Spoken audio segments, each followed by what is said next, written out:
Here's what I believe in on offense. Here's four things, and here's what I believe on defense. Four things. And I think it's really important to get it down to a small number. And I said, these are the things that I'll raise my voice at. I said, everything else needs to be a whisper because there's got to be an order of teaching, hand on the ball, no straight line drives defensively. If that's on my defensive napkin, which it is, then that's the first thing I need to address when there's a straight line drive. I can't talk about the weak side help at the same veracity of that straight line drive. Now I can mention it, but I want to address what I have on that napkin first. Welcome to the Jamodi Podcast. We are all surrounded by amazing coaches and leaders. So let's get an inside look at not just what they do, but how they do what they do. After all, becoming the best versions of ourselves is Jamodi, just a matter of doing it. Today we are joined by one of the most respected offensive minds in the game, Coach Doug Novak. He's had coaching stops at the Citadel and Tulane as an assistant, Bethel University as a head coach for 7 years, and on the women's side he was the head coach at Mississippi State. Most recently, he has been the associate head coach at Army West Point. Coach Novak shares his coaching philosophy built on 30-plus years of coaching at the JUCO, D3, D2, and D1 levels freely on his website, CoachDougNovak.com. Before we hear from Coach, take a moment to subscribe to our podcast and follow us on social media at Jamodi Podcast. Hey, Coach. Well, how you doing? Oh, I'm good. How are you? I'm doing well. Well, thank you so much for giving up your time to come on and talk hoops with me. You and I don't have, a personal relationship, or I don't think we've interacted before, but your name has come up with some of the guys I've been able to talk to about conceptual offense, race and space, and your name keeps coming up. So I just sought you out and looking online and learning more about your materials. I can't wait for this. Well, that's nice to hear. So tell me a little bit about you. I tried to do a little bit of search on you, and you have a interesting background, it sounds like. Oh, well, yeah. I don't know. I don't think I'm very interesting, but no, I live in Dallas, Fort Worth, played at Baylor, went through some things there, played for Coach Bliss for 3 years. And then for Coach Drew, my senior year, we only had 6 scholarship players. So after all of that stuff happened. And so that was interesting. And so was Matt Driscoll around it? He was. My senior year was his first year there. He was only 38 at the time when he came, and the average age of the coaching staff was 34. So he was the old man on the. So he's a close friend of mine. Oh, okay. I was coaching at Anderson University, and he was at Clemson, and he used to come over to our practices all the time. And I don't know how many years, 20 some years ago, and we've stayed friends. And I never met anybody with so much energy. And it was 2 years ago. I went and spent some time with him in Florida, and it was, I don't know. We did all day long. We did a little coaching clinic, and then I thought of something that we were talking about, and I don't sleep well, or I don't sleep very much, and so I just sent a little text. And I'm staying in his condo with his wife, and my daughter was with me too, who's now coaching at George Washington with the women's side. And so it was like a dribble fly, a little flip up. So I sent it to him at 2:00 in the morning. Now he jumps out of bed, knocks on my door, comes in. He never stops. And I was like, we can talk about it in the morning. I just wanted to talk. I just want to send you this little video clip. He never stops. He's unbelievable. Coach, just imagine playing for that all season long. He's authentic. No doubt. He's one of my favorite people, and what you see is what you get. It's not an act. It is really who he is. He just is so passionate about basketball, helping people. He's awesome. Right. No, I agree. Well, what a small world. I'm the high school coach now at Grapevine Faith Christian School in Dallas, Fort Worth. It's a little 5A private school, and love getting to talk with coaches, and started this kind of a COVID idea, and then been able to meet some amazing people. And like I said, Mark Cassio, Tony Miller, both of those guys brought your name up. And so when multiple people start sharing about the same guy, I looked you up. Sure. No, that this will be great. I think it's interesting to start out with this question of handling defeat, because all coaches have to, and I think a lot of players don't realize sometimes that we are just as competitive as they are, if not more, and want to win just as bad. But something I struggled with as a younger coach is handling defeat the correct way. So how do you handle it with your players? Well, it's kind of ironic, but it's the absolute first thing that we ever talk about is how to lose. Um, and I got to be a head coach at a very young age at Iowa Western Junior College, and I gave the most impassionate speech about drugs. And but I also recruited somebody out of Chicago who I knew had a drug habit, and brought him in. And we talked beforehand. He said, "There's so many bad influences in Chicago. I just want to get away." And we were a little farming community in Iowa, and I said, "Well, this is perfect for you." Well, I give my great drug speech, and again, that should do it. Like I've got a master's in counseling, my undergraduate degree is in psychology, and I gave you the greatest speech of all time on why not to do drugs and to change your life. Yeah, check. And then, sure enough, a few weeks into junior college, I kind of know he's doing it, and we test him, and I said, I don't want to give up the kid's name, but I said, "What's Sure. going on? You told me that there's all these bad influences. You're in the middle of Iowa in a cornfield, and you still want to do the drugs." And he said, "There's nothing to do here. What else am I supposed to do?" I said, "You just want to do drugs." And so I'm thinking I'm a failure as a coach, and it's something's it's just part of life. And I wasn't. My speech wasn't bad. He wasn't bad. Those are tough things to handle. But I think as a younger coach, you think that with everything, every impassioned speech and thing that you've done, things should be fixed immediately, and it just doesn't work that way. You don't get to maturity by snapping your fingers. You don't get to maturity by reading a book. You get maturity, unfortunately, by going through some tough stuff. And hopefully we can skip some of the tough stuff by looking at somebody else's failures, somebody else's mistakes, and we can grow from reading. We can grow by watching. We can grow by those things. But sometimes there are certain things we have to go through that are tough. And there's a verse in the Bible, it's James 1, in terms of consider it pure joy, for those tough times that come, because that's what creates maturity. And so I would rather not do those things. I would rather not go through those things, but sometimes you have to go through them to get maturity, because if you don't, and if as a coach or as a parent, you just try to like snowplow all the problems away, actually what we're creating is immaturity.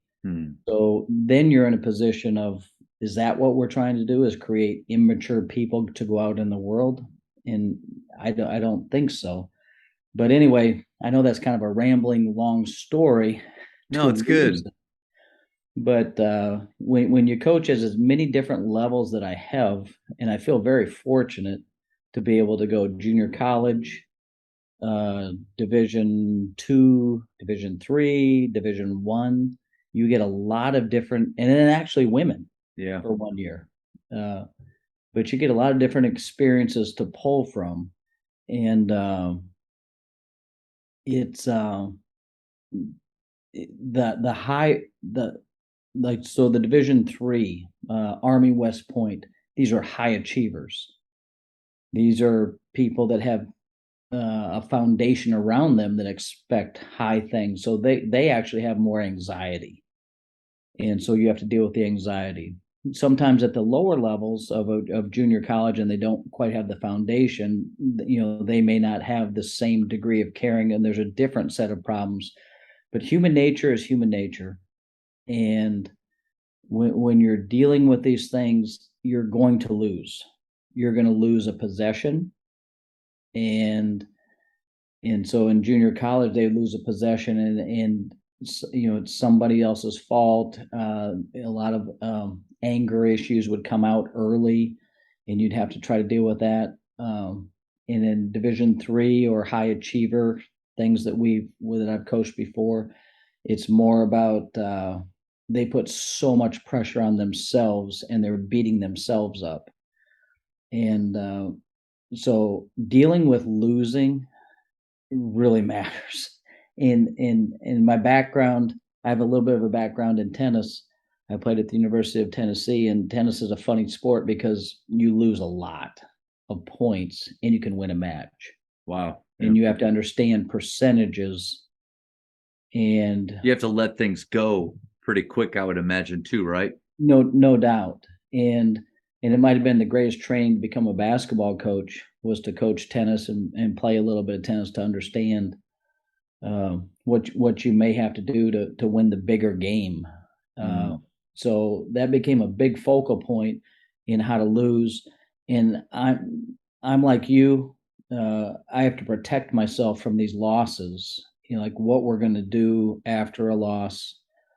How we're going to watch film. And so I protect myself, and I know exactly what we're going to do, because it's going to be the same way that we're going to do for any other practice or a win. It's going to be instructional defense. It's going to be positive defense. It's going to be instructional offense, and then positive offense. And it's going to be about the same number of clips. And I put that in there for a reason, because I know I'm emotional. I want to win as much as anybody else, and I don't trust my feelings. And so like I needed a little bit of parameters to help protect myself, so that I didn't go off the wall. Because what happens is you end up losing not just that one game, you lose multiple games because you couldn't see things clearly. I know I can't see things clearly, so I needed a couple things in place to try to help. And so before the season starts, we address our team about how to lose correctly. And how we can gain wisdom from losses. And the biggest thing is being grateful. And everybody says, and myself too, it was like, I am grateful for my health. I'm grateful for my family. I'm grateful for my wife. I'm like, you're grateful for those positive things, but it's really hard to say that I'm grateful for losing. I'm grateful for this team showing me that I was inadequate in preparing our team to defend this screen. And sometimes I have to fake it, and I tell them the same thing, is like, we need to give thanks to that team for showing us what we can't do, so that we can learn how to do it. And so we can't blame the referees. We can't blame, whatever. And again, there's a time for grieving and being a baby. But at some point, you got to accept the reality so that you can move forward and gain that wisdom. And it's hard.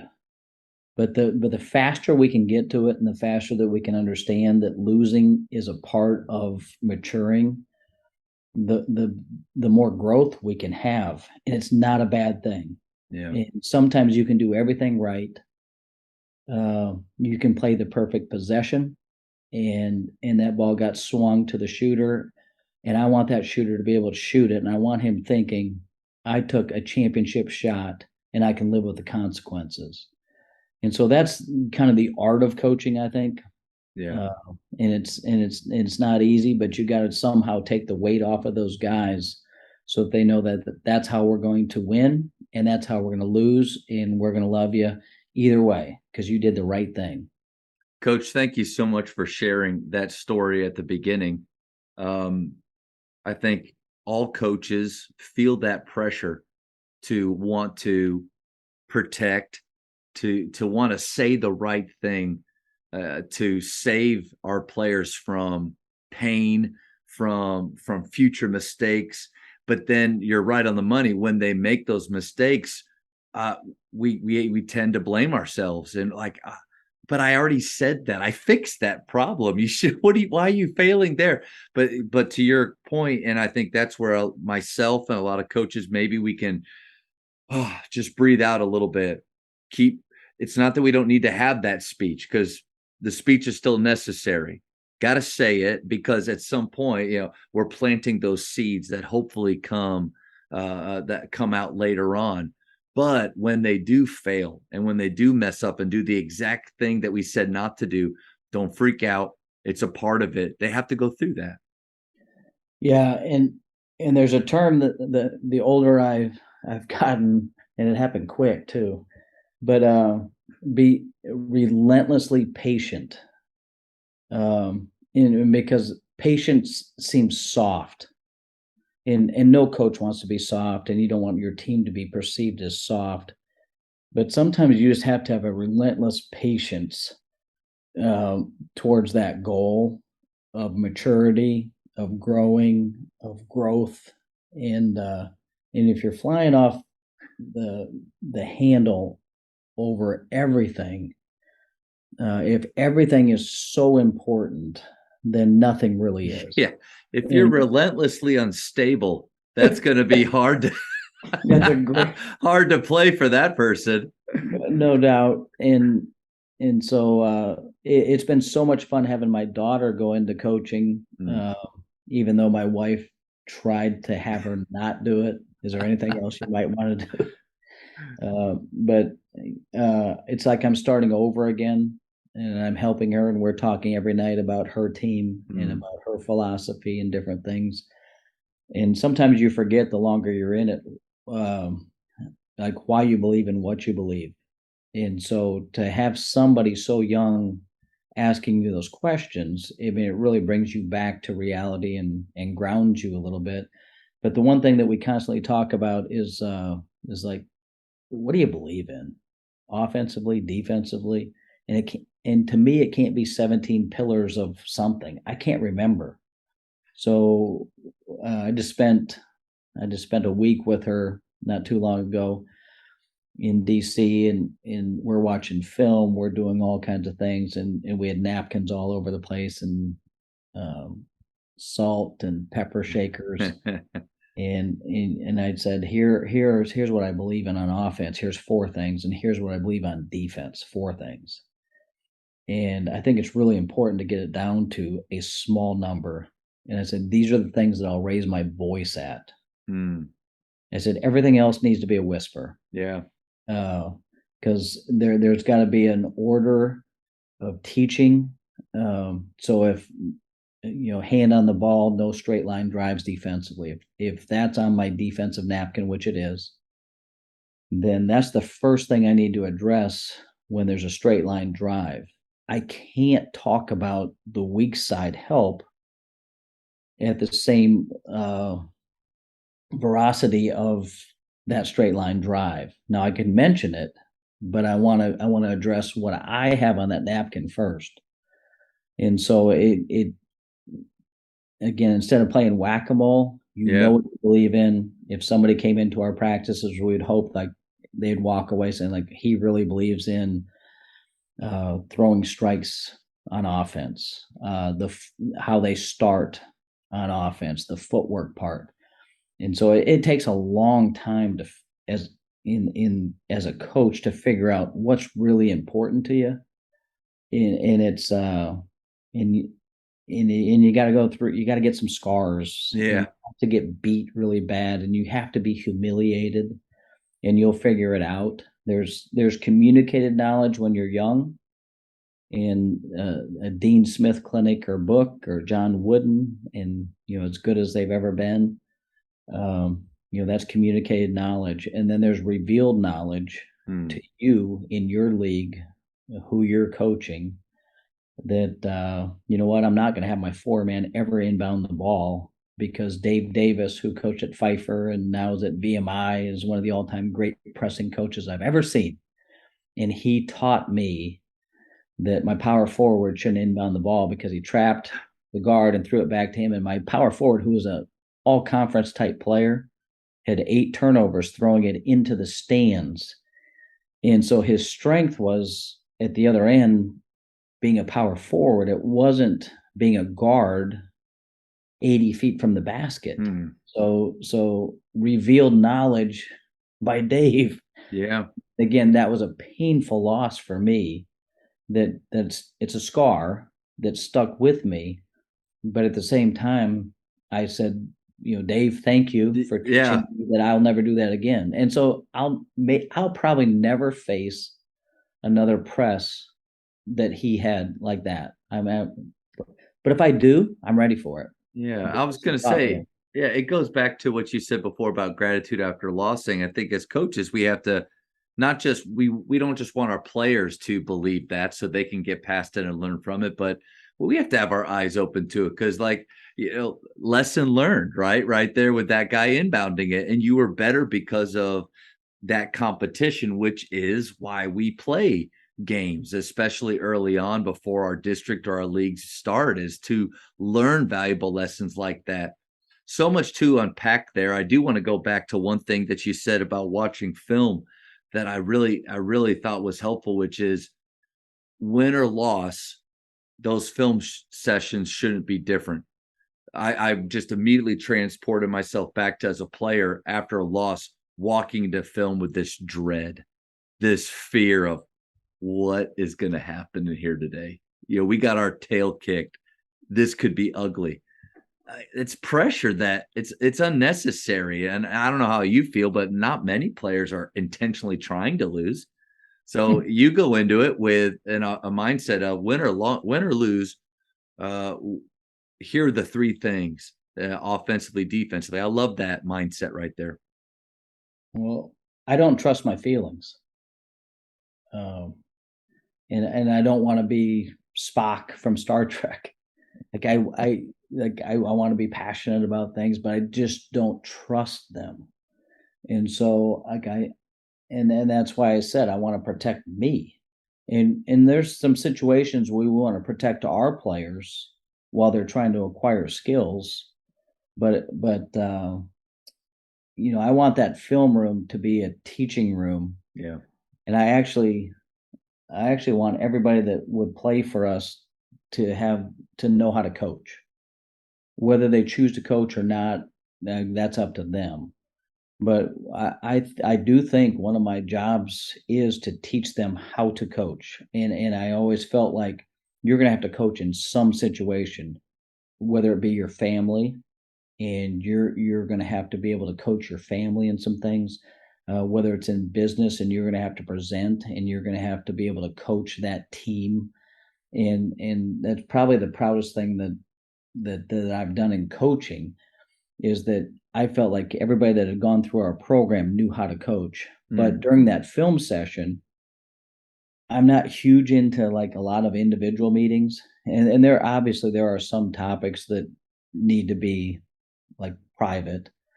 But I wanted everybody to know like what Joe was struggling with in basketball. Because if I'm the only coach out there and the assistants are the only coaches out there worried about this or trying to help him with this, I don't think we're going to be very good. But if we can create a culture of we're all in this thing together, and if I'm in line with him and I can't, as a coaches don't see it, I can help him, and we get used to saying that. So as we're making corrections, and it's hard, yeah, as adults up there, and they are.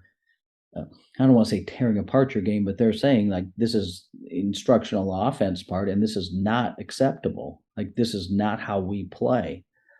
And at first, it feels like an assault on the identity, but it's really not. It's more. I want everybody in this room to hear it so that you can help him do that.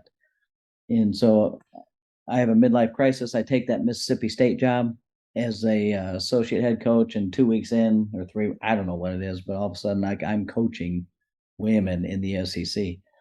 And I remember the first time, like I screamed at this girl about her footwork, and she just froze and she gave me the biggest eyes, and she just I don't know. I mean, she almost started crying. I said, "I'm not yelling at you. I'm yelling at your feet." And she stared at me and she was like, "Now I'm really confused." And then she started laughing. I said, "It's not personal. It's like if you do this, everything's going to be fine." But that's that's just part of it. And again, that was something that was on our napkin. I'm not Mm. yelling about everything. That's something that will raise the voice and draw some attention. And then so hopefully you can get those people next to them to jump in there, and then they get into this coaching part of it. And you're an active participant on all of it. It's not just the captains doing the work, it's not just the coaches doing the work, but we're trying to create this culture of playing to a standard, of teaching to a standard, but you got to know what it is. Yeah. Yeah. And so it's got to be clear, it's got to be small. And then once everybody understands that they might have a voice in this thing, that they can participate if they're not a captain, if they're not a senior, if they're not a junior. Like, no, you have enough knowledge. And if you don't have enough knowledge, probably stay quiet until you understand a little bit. And then you got to follow a little bit, you got to lead a little bit. But I don't know. That's this West Point thing has been interesting watching because now I'm at a place that's in total of alignment. Yeah. Like, we're getting guys that are learning how to follow, they're learning how to lead, they're doing it all at the same time. Again, what a great job I have. Coach, I love that the idea of, as coaches, we need to have clarity ourselves with what are our offensive concepts that we really want them to know and understand. Because even though there's 80 tiny little things, there needs to be a few that we really hang our hat on, and the guys can repeat like that. Basketball IQ is what you're talking about. One thing, have you heard of PGC before, Point Guard College? Yes. So I had the pleasure of directing for them, and one thing that they helped me realize is how much I was confusing the crap out of my players by saying 18 to 20 different things, within a practice. And so we have a game that we play where they had to offensively know 3 concepts against man-to-man, 3 concepts against a 1-3-1, 3 concepts against a 2-3. They had to say it. And I was teaching them the PGC concepts, but it made me think, if I asked my players right now, what are our 3 or 4 concepts against a man-to-man? What are we trying to do? What are we trying to achieve? I had a list of 15 to 20. So like you said, what's on your napkin, hold them accountable to those things that you've discussed. And I love that, coach. That was huge. So it's not like we don't run set plays. We're more of a concept team, but we will run set plays. But it's those concepts that we care about more than anything else. Their footwork, throwing strikes, how we start, how we stop. And so if that truly is what's on the napkin, can I go crazy about an execution of a set? No, that's got to be a whisper. Now, does it drive me crazy? Absolutely, because we could have got a naked score, a catch and score, and everybody in the stands thinks you can really coach.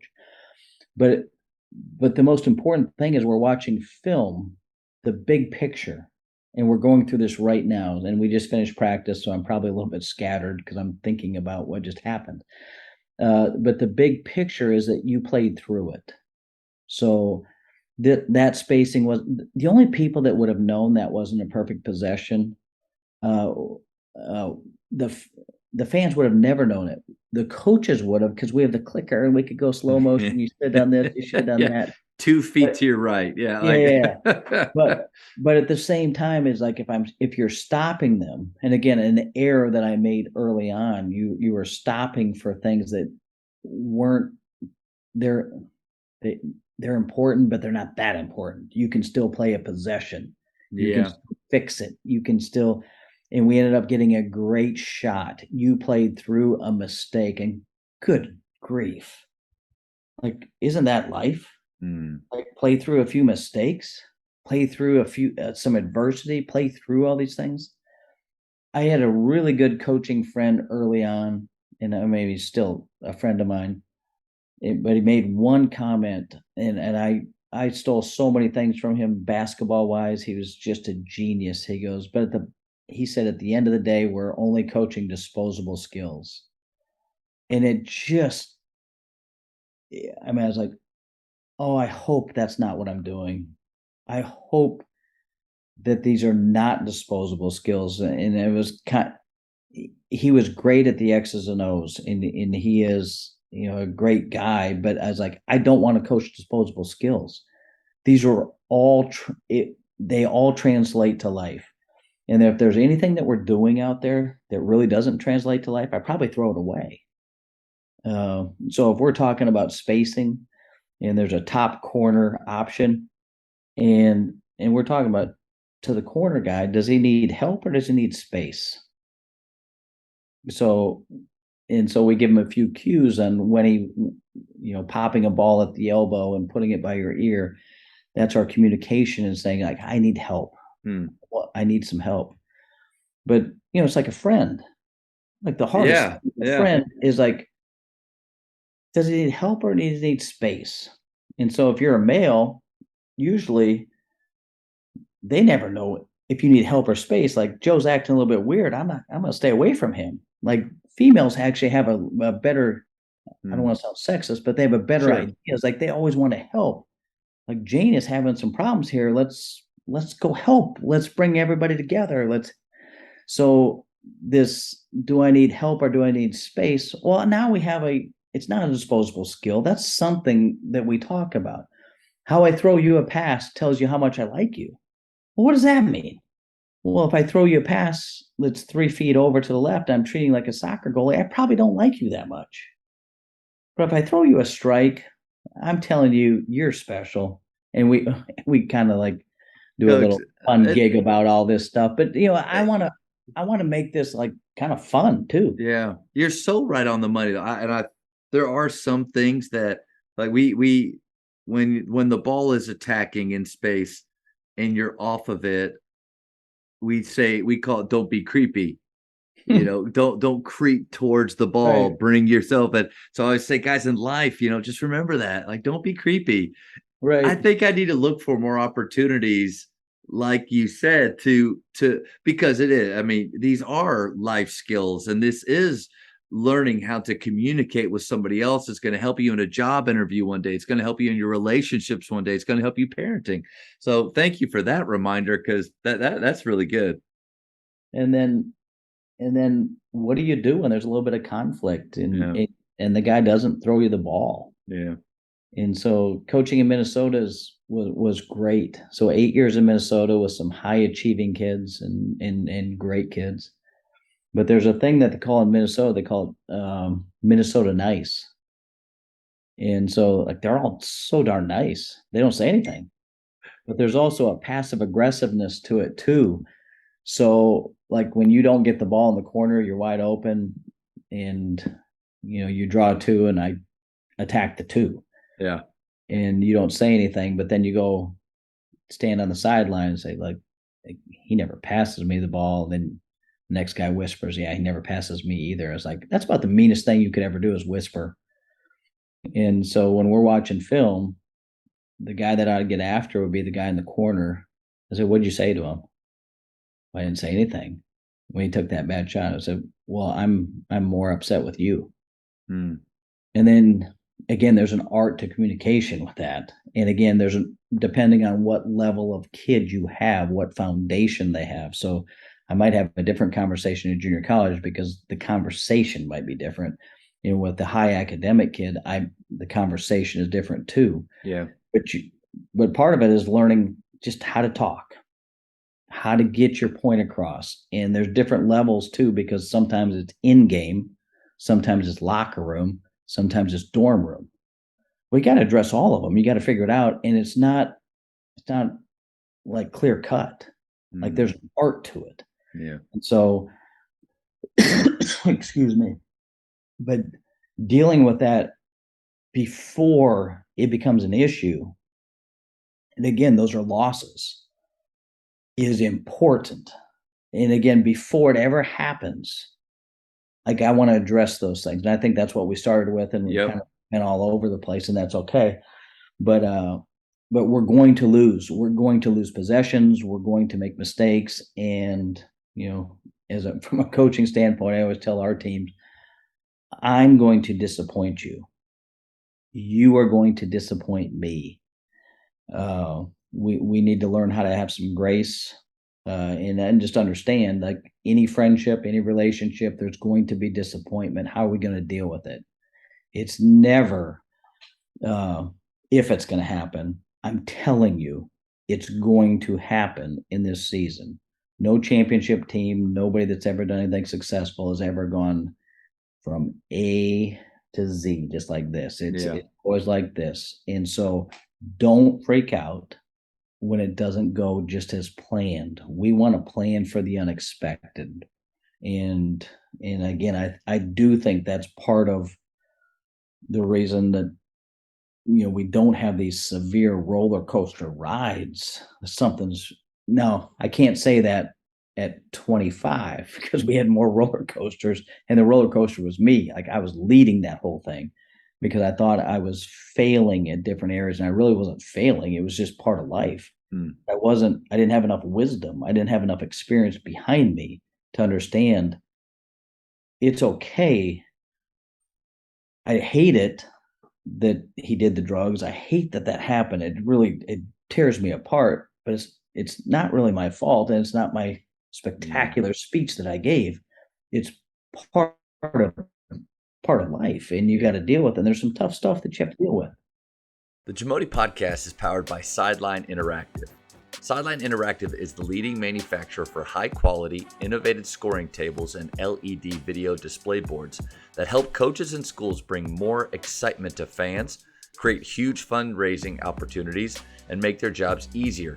Visit sidelineinteractive.com to check out their amazing products.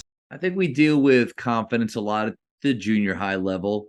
Kids' confidence goes up and down. High school, they struggle with it, but I think a lot of high school players and coaches may forget that college players, pro players struggle with confidence too. So as a college coach, how do you help them when you see their confidence maybe going down? Yeah. And again, my experience in Division III really helped me with these type A personalities. Heavy tension, they expect to achieve. And you'd have some really good shooters not shooting it, and they didn't know if I felt it was. I don't know why they weren't, but every time they shot it, before it went in or out, I would say, "Great shot." I mean, before I saw the result, and for some reason that seemed to help. And then in film work, I probably showed as many misses as I did makes for positive offense. In just trying to get them to understand that's a championship shot. And so I do think if in the mindset of that shooter, of the person trying to make that play, if they think I have to make that shot, there's too much tension. They become tight. They're probably thinking about the wrong things. Their identity probably might be placed in a different spot, and it's all about making that shot to please people. Yeah. But there's a difference between I have to make that shot as opposed to I have to take that shot, and I can live with the consequences, whether it goes in or out. Right. And again, sometimes as adults, you have to give them the freedom to lose. You have to give them the freedom to miss that shot and say, everybody in the room, are you okay with him taking that shot? And they all say, absolutely, because he's the best shooter that we've got, and he missed it. We always want to, like, I don't know, toot our own horn and say, this is when it worked out. This is when. Well, sometimes it doesn't work out, and you did everything right. That's right. There is such a thing as, like, you play the odds. Vegas knows this more than anything else. There's a reason Vegas looks like Vegas. Yep. They know the odds, but in sports at a young age, you don't know the odds. But as a coach, the older you get, you kind of know the odds, and you got to play towards those odds. And, like, we have to take that you have to take that shot, and we can live with the consequences. We all agree that that's a good one for you. And the next time that happens, you're going to knock it down. Well, it's an unbelievable thing when you give someone the freedom to do that, how many shots they end up making for you over the course of the year, over the course of the career. Uh, I wrote something down on the board years ago, and again, sometimes players teach you a lot, and they said, "Man, that really helped." And I said, every decision you make at that particular time is the right one with the wisdom and knowledge you have at that time. Hmm.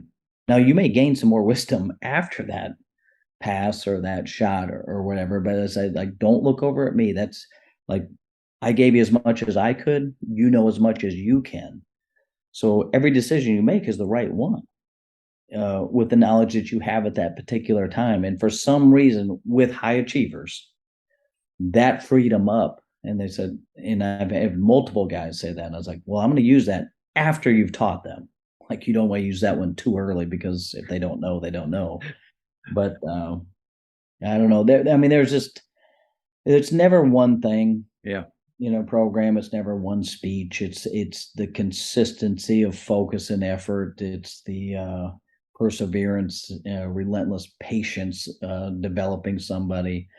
And they're working on a skill and they think they're terrible because they can't do it. And hopefully you've thought about it enough, you've coached enough, and you said, man, you're 3 reps away. They don't know they're 3 reps away, but you do. So I like that. let them know, like, you're pretty close. And then there's a couple drills that you do, and you know that they're 3 reps away. Well, like, this is normal. Like, you should be like, shooting that inside hand layup in the heel of the rim. Said, I'm not worried about that. I said, I know you'll get that at a certain time. I think that mentality that you have, that you've cultivated towards your shooters is so huge. I was reading a book and I blanking on the author's name, but I think the title was Stillness is the Key. And in that book, he talks about dart throwers, which in my opinion, is very similar to what shooting is yes. Throwing an object at a dart. And even though, different from darts, we have an opponent that can move and we're moving, but it's still the same action. But he called it willful will. If you're a dart thrower and you're trying to will it, I really need to hit the bullseye. I want so badly. He said, odds are you won't. So we have to eliminate that willful will in our shooters, and what, like you told them, just be willing to take it. I love the idea as soon as it leaves our hand. If that was in your shot selection scale, what you guys are found a championship shot, like you said, as soon as it leaves their hand, great shot. It's good. It's good. I mean, that reinforces to them the next one. Oh, I don't care about what just happened. I'm going to do that again, coach. That's great. Yeah, but again, I feel like I've been so fortunate to coach so many different levels and types of kids.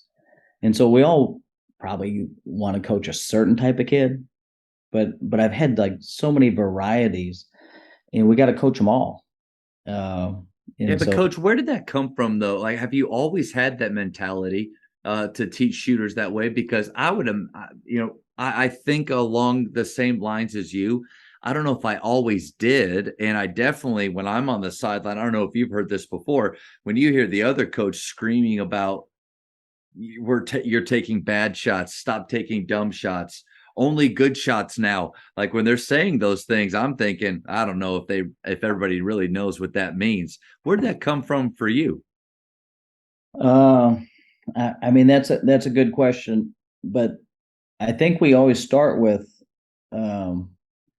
there's a clarity that we have, and we show them an NBA effective field goal percentage shot chart, and we show them what the best players in the world, what their numbers are.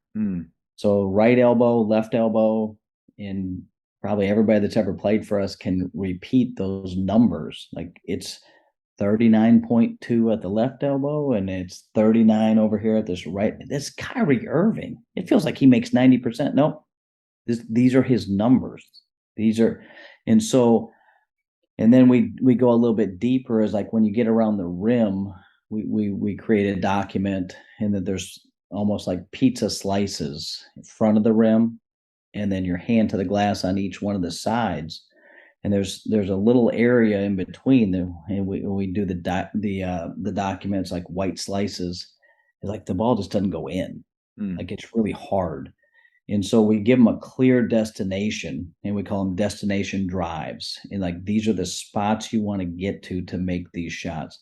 And so, and I think it does free them up because, and I call it freedom from choice, is like this is where you want to go. You can compare it to the 100 meters. Is like they're pretty aggressive in getting to the end of the 100 meters. Nobody's like hesitating. Nobody's getting lost. Nobody's veering off into different lanes.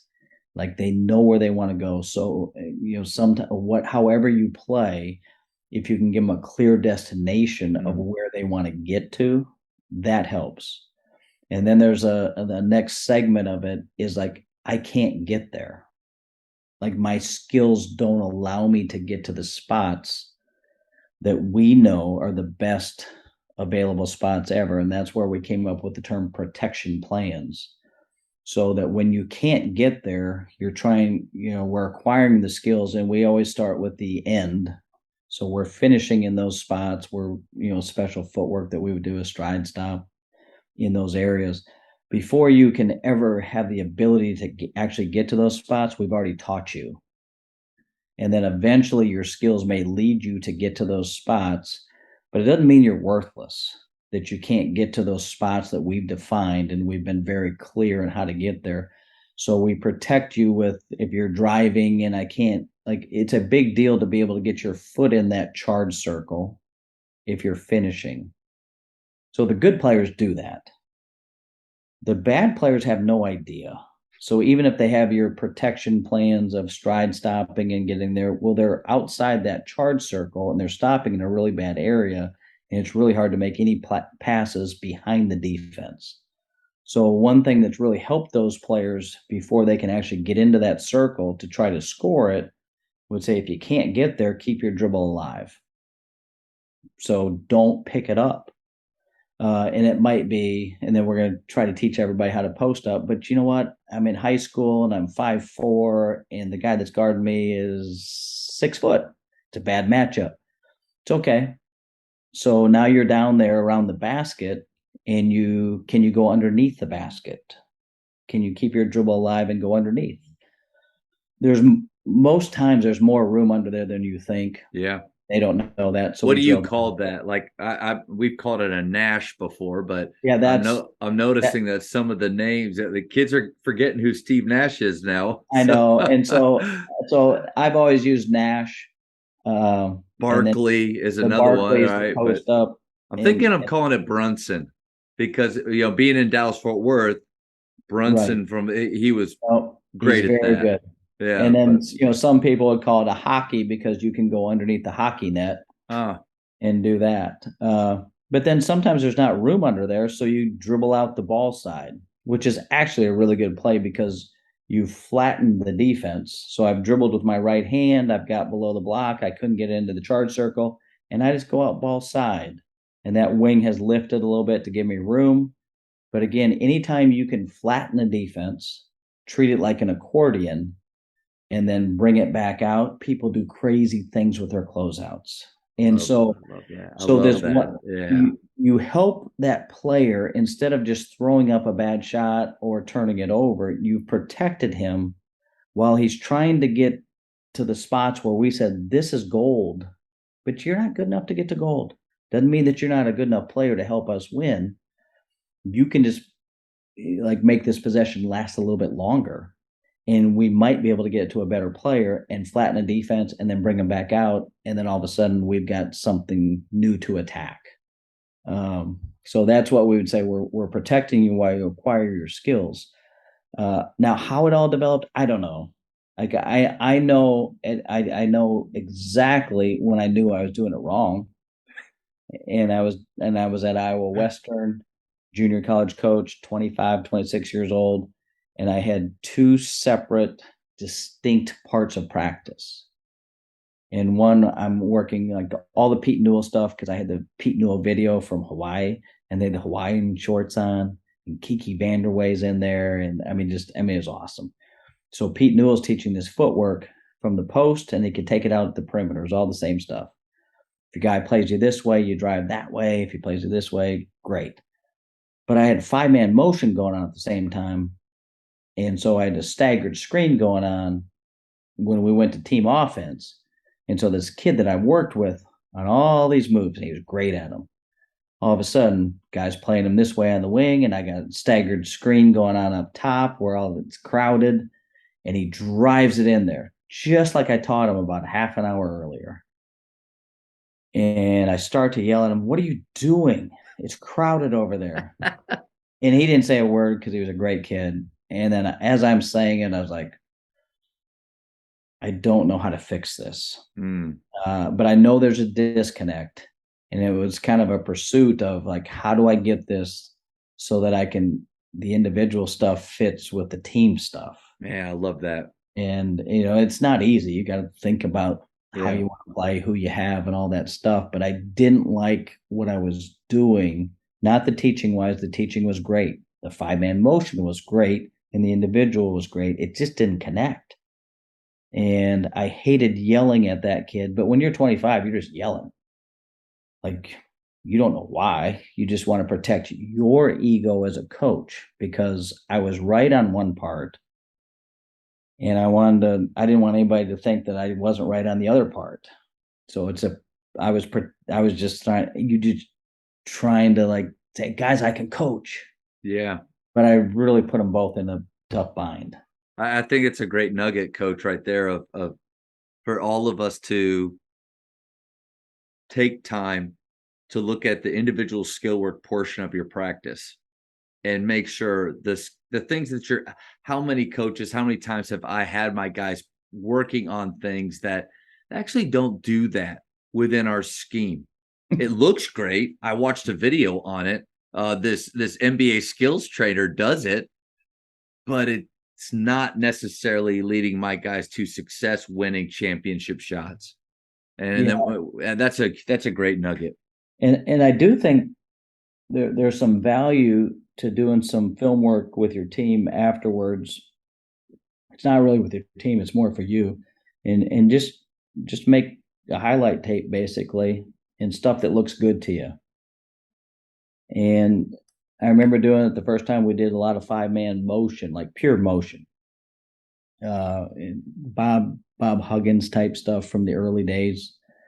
And so we spent so much time coming off these curls and shooting these kind of elbow jumpers in practice.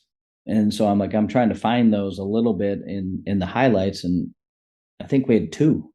Yeah. So does it add up, the practice time we're putting towards that? Now, did we get the screener popping? Sure, we did. So I'm not saying that curling off of it was bad. I'm just saying, like, we spent a lot of time for things that didn't show up. And so sometimes when you just look at a season, you're saying, what looked good to me, and have no agenda. And then you say, I want more of that. Yeah. How do I get that? And again, like, I'm not telling you how to get it, but you're thinking in a different way. Like, there's something that these kids got that was a byproduct, maybe. It's like, I want more of that. I want more of that wing to wing bypass. And maybe that turns into an offense in itself. I think maybe it takes it full circle back to the clarity, the things on your napkin. Yes. You could take your napkin and maybe you cross some things out based on what you just saw, what you guys are actually doing. And you're able to connect. And then, like, I love what you said, not that the guys have to coach, but that at the end of the year, if they, like, at a high school level, could I take my players to our junior high and say, hey, put in what we do, teach what we do. Can you be clear with them on what we do? I feel good about a couple of them. I think they could, but because we're pretty simple and we try to be clear with what we're teaching. But one of the fastest ways to teach somebody is to teach them and then have them teach somebody else. And so I was very fortunate to know Coach Don Meyer at Lipscomb and then at Northern State. But a lot of his philosophy was based off of those camps, and all those guys worked at the camps. And we did the same thing at Bethel, and we taught those guys how to teach. It wasn't a camp where, like the basketball player has a ball on his hip and he's dribbling while these little kids. We would teach them hot shot, knockout. No, it wasn't that at all. Like we were coaching them how to teach, and it mattered to us. And so we would take them the night before, and we would go through camp of all the things that we were going to teach. But they were freshmen, and it was amazing. They're new to our program. We just recruited them, and they're going to be working camp. And if you walked in there, you'd say, "Well, that's an illegal Division III practice," and I'd say, "Have at it." It's not. It is exactly what we do, but we're going to teach these 7-year-olds, 13-year-olds, 15-year-olds, all this same stuff. And so we're teaching our guys how to do it. And you got it, you're good. They're starting to kind of figure it out how to do it and how to pop the ball and how to stop and all that stuff. So yeah, I think we're good. And to see the deer in the headlights at 9:00 in the morning when we have those little kids, and like they don't know how to teach, they don't know how to talk to them, and then their first response, a lot, the ones that aren't great teachers, would be, "I got bad kids, they don't care." And I said, "Nope, not buying it." I said, "Make them care. You need to be more passionate about it, and it's a struggle. And they don't know the terms yet, and you got to be over there and you got to whisper it to them. You got to help them how to teach it, and then by the end of the week they're getting a little bit better." Well, that second year, the worst teachers we've ever had, they've become great teachers, and they take pride in it. And then they're saying, like, "Coach, I'm so much better at controlling this basket." Was before.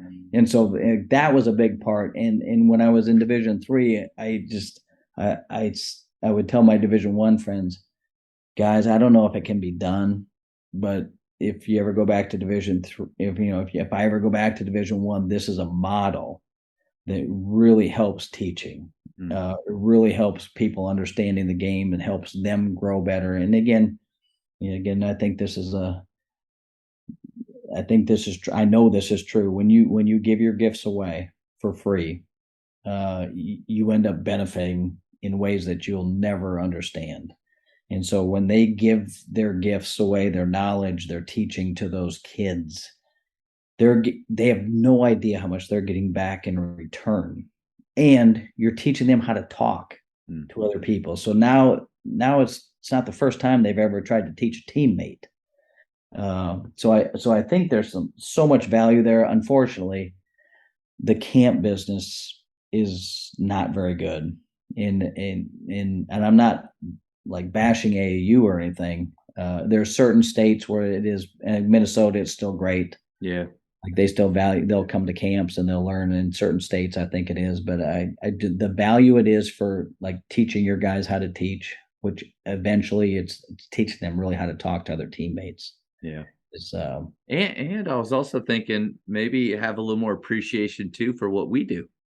Because I had a couple of my varsity guys coach a spring shootout with some of our up and coming freshmen, and watching them on the sideline with our future Lions, one of them came up to me. He said, "Coach, I don't know how you do it." But so there is a part of the teaching, but then it also doesn't hurt to have them understand and appreciate what we do. Right. Yeah, no doubt about it. Coaches, the Jamodi podcast is powered by Ballogy. Manage and measure your players' skill development and increase accountability year-round utilizing the Ballogy app. Boost inter-squad competition with drills backed by the National High School Basketball Coaches Association, including a 40-shot Ballogy skills assessment. Please visit ballogy.com/teams for information on how you can provide this resource for your team. I think so often most coaches believe in individual skill work, especially in the fall, in the spring, and the summer. And then sometimes once the season hits and team stuff starts, individual skill work just tanks and the time is taken away. How important is that to keep it in your daily practice? Well, it's a lot easier if how you play is based on that individual skill development. So to be honest with you, over the years, as the season goes on, we do more of the individual. But the individual skill development is our offense. It's learning how to play with the guy in the corner. It's you learning how to figure out how to get to that circle, not get to the circle. So obviously, with every offense, there's got to be some sort of a framework that everybody's got to work within. But we don't want that so complex that we have to spend so much time on that as opposed to the individual pieces that really make it work. And it's how you're asked to play can affect how good you become. So if it's more about the offense and the system, and so I never want to say that we have a system to anything. We have some concepts of how we want to play, which allows us to have make up numbers, but like it feels like our whole practice is individual skill development. And so I'm a big category guy, and I'm always trying to put things in categories. And I confuse myself. I say, I don't know if that's a team skill or an individual skill. And I think that's a good thing. Yeah. But I would like to be able to organize some things in fast draw, or when you're putting things down, well, which drill is it? And I love that I confuse myself because I don't know. So it's probably a shooting drill then, but it looks like it could be our team offense because we're driving in the basket, we're stopping a certain way, and we're throwing a pass back out top. And that person up top's not open, so we second cut to the other guard spot. We're throwing a bounce pass behind the person's butt, and we're slot driving it. And we're working on finishing school. Yeah. And so people would ask, well, how long do you work on finishing school? I was like, I don't know, all practice long. How long do you work on your shooting footwork? All practice long. So everything that we're doing, we're watching those feet. But again, it goes back to that napkin. It's like, what do you really care about? And so, we all have some great plays that are going to get you the naked score, that's going to get you the recognition. People think you can coach, but it's usually the broken play that wins the game. So, in watching the San Francisco 49ers with Bill Walsh and the immaculate, well, that was Pittsburgh, but they throw it to the catch. Yep. White Clark in the end zone, and it was like, oh, geez, Joe Montana's just scrambling. He just threw it to the end zone. That's what I thought as I was watching as a little kid. And then you find out, it's like, no, that was like the fourth check he went through. And then Walsh said, if you don't have anything, throw it to the corner of the end zone, and Dwight Clark is going to be there. And if he can't catch it, it's going out of bounds. Like, they prepared for the broken, and again, of all in football, that might be the all-time great execution coach that I've ever seen, was that 49ers team with Bill Walsh in the West Coast offense. And he prepared for the, quote, broken play. And it really got me thinking, is like, well, maybe we should be playing for the broken play. So an offensive rebound that, and especially when you're deficient or you're smaller and you get it and you try to jam it back up versus three people, might not be a great play. Like, we might not get great results from it. But if I don't face the basket when I'm catching an offensive rebound, the ball is down. In a big concept for us, and whenever we have a ball down or on a baseline, can we get it up and over as fast as we can? So it's down, can we get it up and over? Now, every time we catch it, we're trying to shoot it, me first. And if I can't shoot it, I'm moving it fast or I'm driving it fast. So it takes some of the decision making out. And so you've coached long enough to know, like, some of your worst feel players, when they kick it out, they drive it right back into the mess. Yeah. So that concept kind of helps those players that don't know how to play down, up, over. Well, in some ways, an offensive rebound is a broken play, right? It didn't go the way it was supposed. The ball was supposed to go in. Yeah. But we're practicing, actually, when it doesn't go in, there's a play behind it. And that's to get it out and over as fast as we can. And people are scrambling, and we're ready to shoot it. So, we do a lot of shooting drills off of that. We're talking about that. We're conceptually, we're teaching to a broken play, and then we're teaching the footwork. And that's how games are won and lost. Like, I've never been beat by set plays. there's not many teams that have ever been beat by set plays, and there's some great set play guys, but offensively or defensively, those fundamentals that go into it are usually what's getting you beat. And so again, what's your focus? Those napkins over the years, I've said, like, those are the most important things that help you win a game. And so, yes, I wish you would have heard me or remembered that little play that we could have got a bucket, but it's okay. Like, we can play through it. And so, again, you're whispering about the lack of execution, but you are celebrating the fact that they can play through mistakes. And again, the difference between 25 and 55, I actually can celebrate that and understand, like, that's a bigger thing. That's way more important than you not executing the play that coach said would win us the game. The other stuff is more important. I think definitely stealing that, because people will ask me, how much time do you spend on shooting? How much time do you spend with an individual? I try to think of like a percentage. I try to think of, but you're right. This isn't, like you had said before, it's not an attack on guys that have a notebook of 18 plays that they're going to get in throughout the season, and they're going to walk the ball up. And if they don't get something in transition, they bring it out, set it up, and things that at Faith you'll never hear. Like, it's not an attack on that. It's a part of it, but it does help when you're trying to play in transition against a retreating defense off a make or a miss or any change of possession, when you can instantly flow into some concepts where there's nothing that, like, you're never wrong. It's never broken. Right. Just make another choice. Choose another option. There's more there. It's jazz. It's not classical music where it's messed up.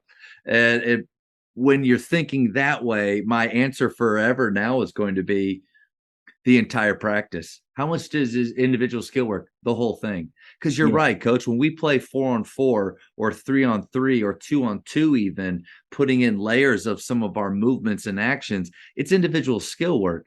And it connects directly to what we do. Very rarely 1-on-0, but some of those skills are where we wanted them to acquire, some of those protection plans, like you said. But that's going to be my answer forever, because I love the way that you said that.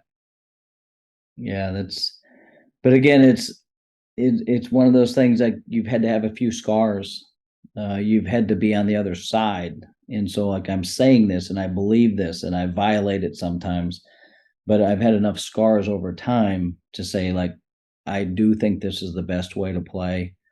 And not a particular offense or anything, but just in of an approach. And it is important for those kids to feel like they're getting better. And people don't, I've said this multiple times, but people don't get burned out from working hard. They get burned out from working hard and feel like they can't go anywhere, or they're not just hitting that brick wall. And you want everybody in your program, would be our goal, is like, just in the back of their mind, they don't have to say it out loud. It's like, how good can I get? And then have the excitement when you start feeling like that, regardless of what your role is, because I've seen this happen before. It's not just for the starters, but that back end of your roster.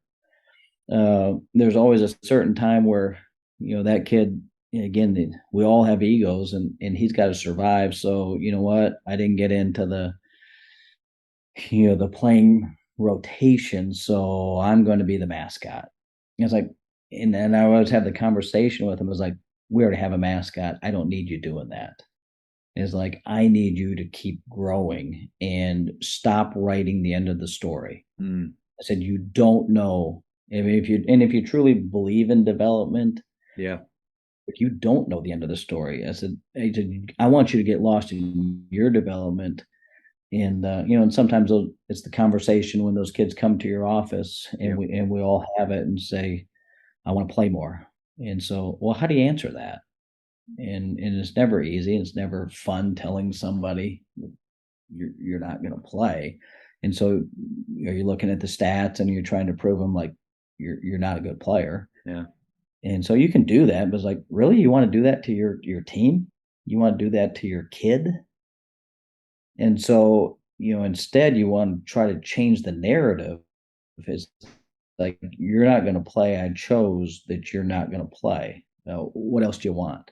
And usually it's like, well, I want to play. I think I should play more. And so sometimes it takes about 3 times of saying, well, you're not going to play. I made that decision. And so, you're not throwing anybody else under the bus. Yeah. What else do you want? And so, but usually by the third time, it's like, well, is there anything else that you would want to do? Like within basketball, it's like, well, I'd like to get better at this. Okay. Now we changed the narrative and now we've worked on something. And it's like, you have no control over this. Like, you work as hard as you can, all that stuff. I made the decision, I'm playing these guys. But you do have control over some other things. Like, and if you can ever get them lost in the game, lost in their development, lost in their growth, and they start thinking, and it's just a game changer. Now, you can't always do that. Sure. But I've found over the years, like, that has been an amazing thing. You got to, and again, you can't answer their question. You got to change the question. You got to change the narrative. And we all want to tell stories about a kid playing JV for 3 years, hanging in there, and all of a sudden he becomes all conference. And we have those. Like, we've had some amazing stories like that. But there's also the kid that did the same thing, hung in there, and didn't get it. And so, what were his feelings after the season? Like, I'm actually disappointed. And there's one kid that I'm thinking about right now, is that he did all those things. He went mascot route. He did all that stuff, and he fell in love with the game again.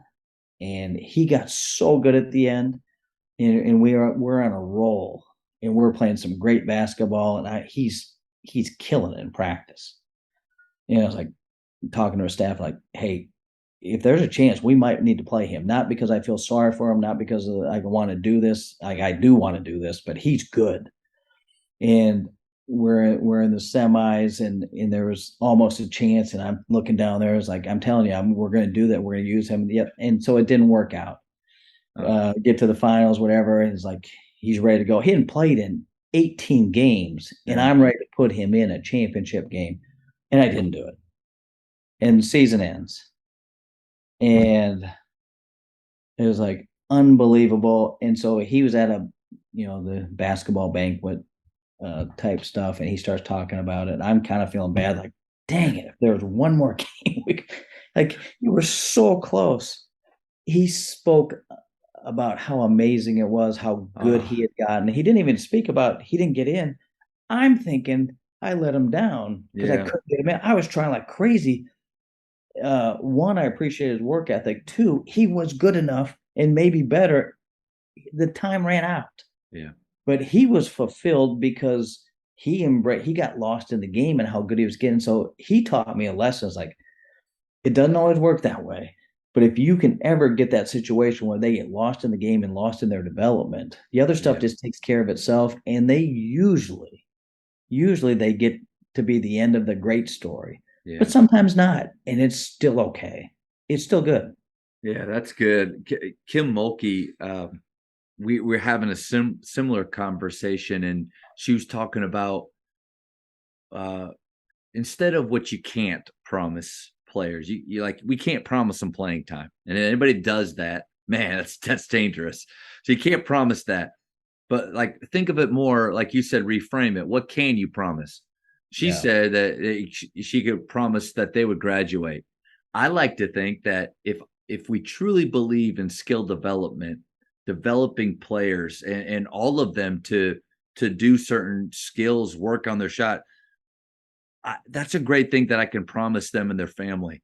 I can't promise you any playing time this year, but I can promise you that I'm going to work my tail off to help you develop every single day, and that you'll have those opportunities. I think that's what players love to hear, is not that you're not going to play. And by the way, most practices, you're just going to be standing there, like that. That's a tough message. And then to your story too, I think by really buying into development, man, players surprise you. And some of my favorite times, and I'll just, if Hooper O'Neal ever listens to this, it was this past season. Coach, the type of character, like, you want your sons to be like this guy. played football and basketball, always came out to basketball, took him a little bit to get back into it. Just couldn't find him the time, but man, he worked his tail off. Senior night, 18 points in the first quarter. Like, we just went off 4 threes, doing all this stuff, and then a smile on his face, the crowd. And I'm thinking to myself, it's not about me, obviously, it's about him. But those moments, I don't believe, come if we're not developing all of them, not just our best 5, not just our top scorer. So hopefully more inspiration to develop players.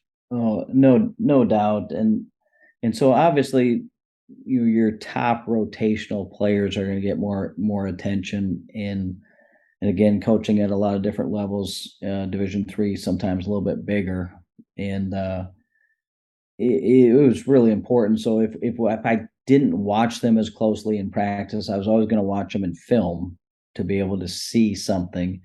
And I thought like the worst thing ever, if I was in one of those situations, like one of those kids, is like nobody knows if it's good or bad, like even bad, like I'm not doing something. And so like they would get called out in film on a side basket for not working their feet. And like we expect more out of you.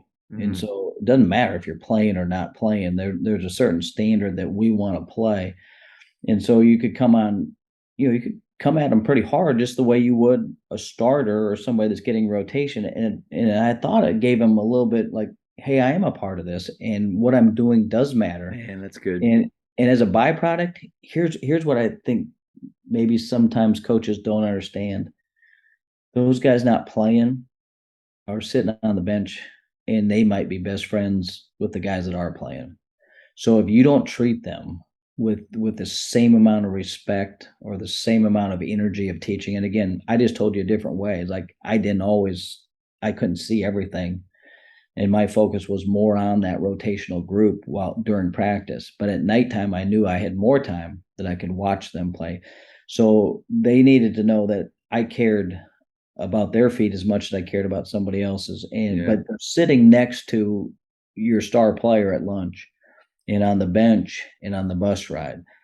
And so if sometimes it's easy to take it out on a lesser player, anger or yell at them because they're not as coordinated, whatever. So go ahead and do that, but understand that players like each other way more than they like coaches.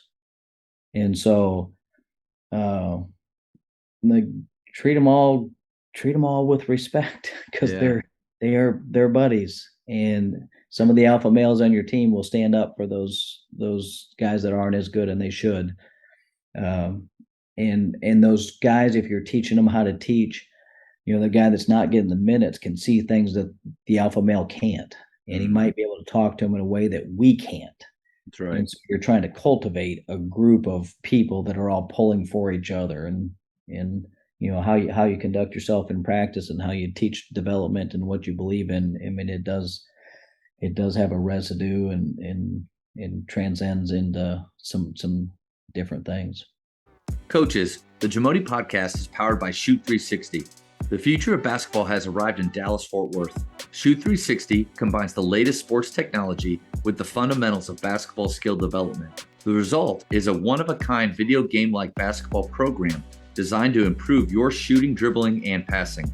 Visit shoot360dfw.com to learn more and register for your free 1-hour workout evaluation. Shoot 360, the future of basketball is here. We talked a little bit about and learned about your style of play, but I think since you have that napkin and you have your convictions in a way that you like to teach, do you fit that style? And it may be a little bit easier with recruiting.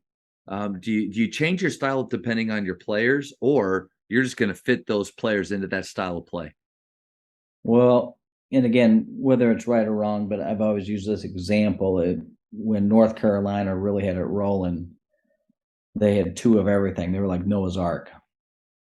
I always felt like I wasn't at one of those schools where I could have 2 of everything, and sometimes you didn't have anything. And so I wanted as much flexibility and variety in everything that we did. And so what the napkin solely does is provide a foundation that would work with any offense. It would work with any type of defense, and it gives you flexibility to navigate what are they good at. And so I've done enough studying. I believe this enough, like how we're going to start, how we're going to stop. It's great for the best in the world. It's great for the average player, and it's really good for the bad players. It allows them to compete or play a little bit longer. So these are things that work with everything. And so you're watching your players, and you might have an idea of how you might want to play, but they're telling me what they're good at.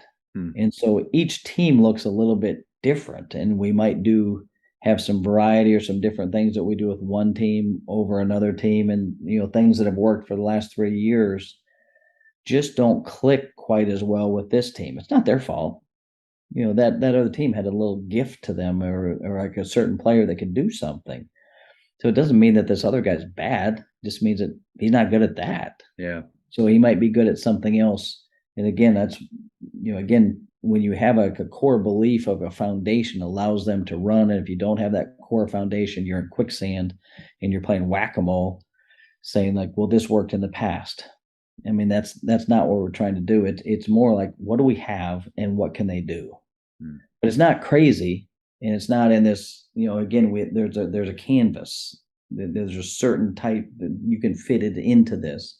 And there's a lot of variety, and we want to play towards those, but it takes, I think it probably would be easier if I just had a system in play number 1, play number 2, play number 3, and you just put people in those areas. And it's sure easy earlier because it's more organized. It's more, my personality likes the puzzle part.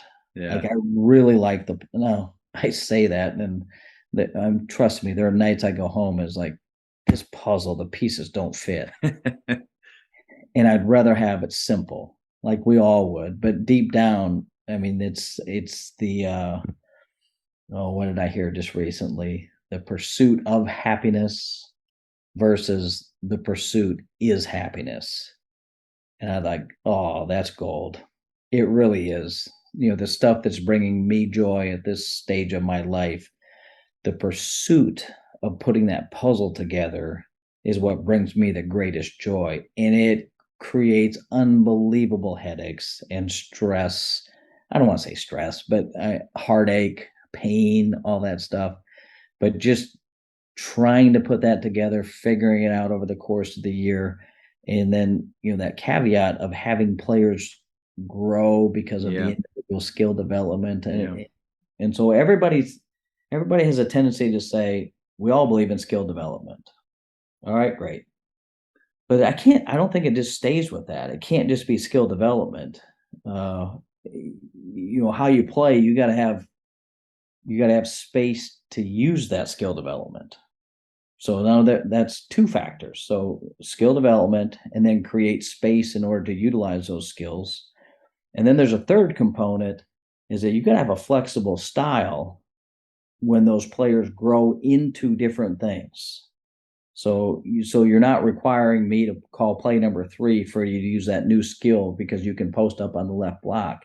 It's always been there, and now you can go in there and you can go do those things. So develop skills, create space in order to utilize those skills, and then hopefully you have a flexible style of play that allows people to grow into different areas. And even if they don't grow in there, they don't, they can still play for you. And then the last part that we say to that is,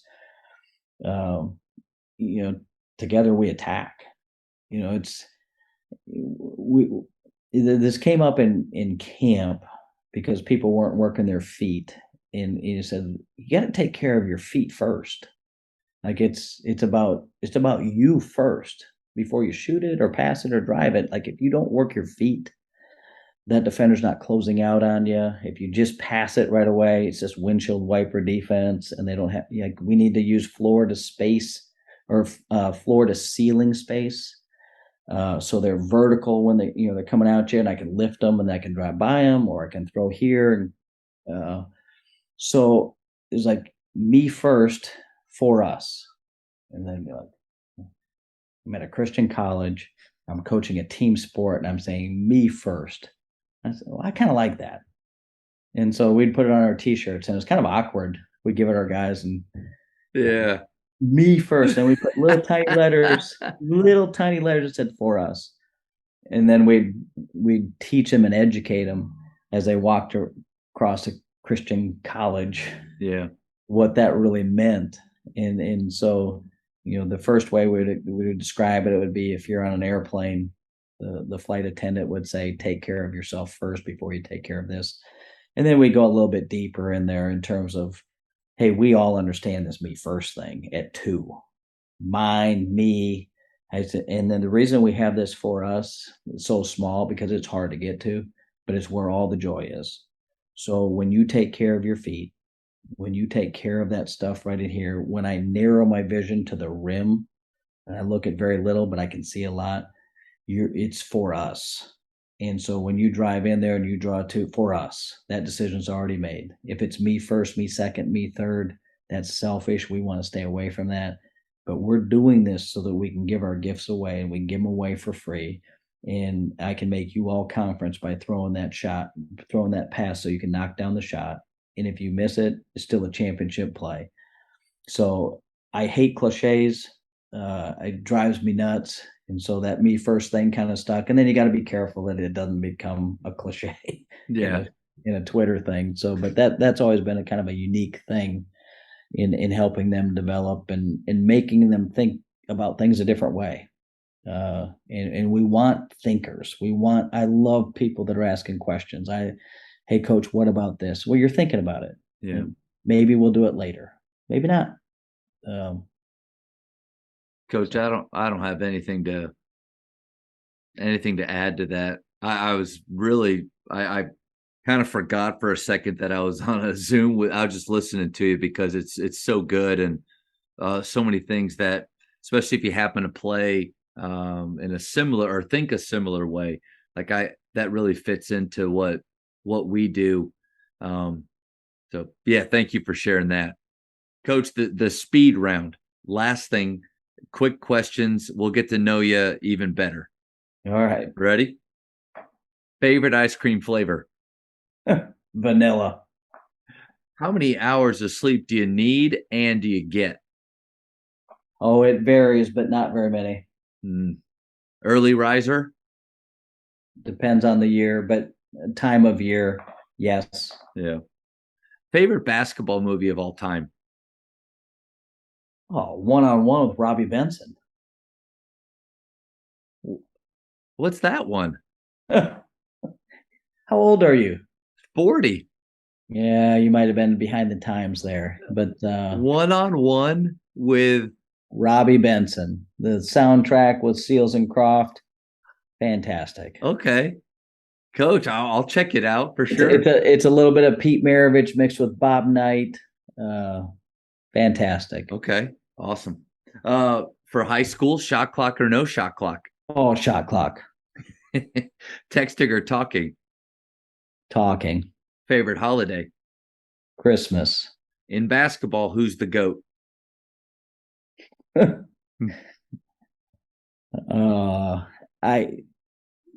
Watching Larry Bird, and again, it's not to disrespect all these great players after him or even before him. Yeah.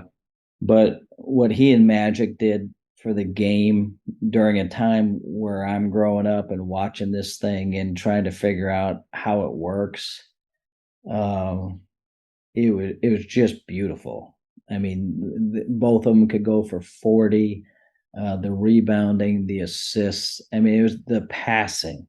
I fell in love with how they made the guy next to him better in multiple ways. But yeah, I was Bird and my older brother was Magic, and it was great. That's good. Favorite city in the U.S. besides the one you live in? Oh, Brandon, South Dakota. That's where I grew up. Awesome. If you could travel back in time, what period would you visit? Oh, that's a tough one. I hate to throw that one out like that. I mean, you can always pass, coach, if it's too hard. I mean, I have some ideas, but and this one might sound corny, but like right now, I don't want to miss like what's going on right now. It's again, that's a selfish answer, but being here at Army West Point, having coached for over 30 years, I'd hate to go back any other time because I don't want. I want to. I am so curious to what's going to happen now. Yeah. With what we're building and developing, is that I'd hate to go back anytime because like this one is so interesting to me. Yeah. Well said, coach. Two more. How many cups of coffee do you drink per day? I used to drink coffee a lot, and then I went to those little 5-hour things, and your body must have like a capacity for caffeine, and so now I can't drink coffee because I drink those 5 hours. Last one. Godfather, Star Wars, or neither? The first Godfather. Nice. Solid. Yeah. Coach, this has been awesome. You're just such a great teacher, and thank you so much for sharing. And I learned a lot, got a lot out of it. Thank you. Your time, it was incredible. Well, thank you very much for having me. Because a lot of it, your website is incredible, and you have so many great resources on it. Will you share a little bit if coaches want to learn more about your coaching philosophy, offensive, defense? Where should they go? Yeah, it's coachdugnovak.com. And again, I think there's like two things on there that I actually sell, but mainly it's just information. Yeah. And it started when I was at Bethel, and I didn't know anybody in Minnesota. I take that job, and the Christian college, how they advertised it wasn't really. It didn't draw me like their advertising campaign, so I wanted to frame it the way it actually was. And so it was a recruiting thing. And then I had all these basketball videos. I didn't know what to do with them. I know nothing about technology. And my assistant was really good. I said, you know what, just throw those things on there as an afterthought. And so I could I have a group of coaching friends that I've talked to for years. I said, it'd be a lot easier if we could just talk about it and they can see it on the tail end of that website. And then it just kind of grew into something else. And I've been able to get all kinds of fun, great relationships for it. And then there's one other story I want to show that I want to share is that I'm at Clemson University. I know I'm going to coach basketball. Well, actually, I was at Tennessee, played tennis there. I was going to play basketball in college, but I just choose to go play tennis for some odd reason. Really smart move by me because it's like now I got no contacts in basketball. So I take a tennis job at Clemson. Not a bad gig. I mean, you're a Division I tennis coach. Wow. And so I'm tight with those basketball coaches over at Clemson, and I'm trying to work it so I can get my first basketball job. And they had Don Meyer VHSs in their office, and I was like, I'm trying to acquire information. And they said, well, how much money you got? I was like, I don't know, but I got like 10 Prince graphite rackets. I'll give you 4 of them, and they're worth like $200 a piece. And they said, all right. So I had to give up like 4 graphite rackets to get 2 Don Meyer videos, and I was like, you jerks.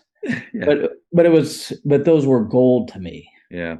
And then I did think if I ever get in that position, and I have some information or some knowledge or something, I was like, I don't want to do that. And it's all about the teaching and coaching of it anyway. And there's really nothing to be protective about, or like you're trying to hide like you have some sort of secrets. It's not.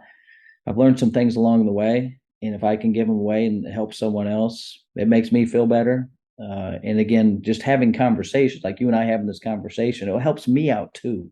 Like trying to explain what you believe in. Yeah, it's not easy. It's easy to forget. And it's easy to get pulled away from why you're coaching. And so the more conversations that you have, and again, like my daughter's a blessing having those conversations because she's seeing things through a different lens. Yeah. And so as you're explaining it, I'm getting better. So as I'm giving, as I said, you give your gifts away for free, not expecting nothing in return. Like, it actually comes back to help you somehow. I don't know how it works, to be honest with you, but it just does. So yeah. Well, so Coach, there's the website, CoachDougNovak.com. Yeah. And thank you again so much for your time. This was just a pleasure for me to get to talk hoops with you, Coach. Nope. Thank you. Thank you for checking out today's episode. Please take a moment to subscribe to this podcast, share it with your fellow coaches, and find us on social media for what's coming up next on the Jamodi Podcast. It's just a matter of doing it.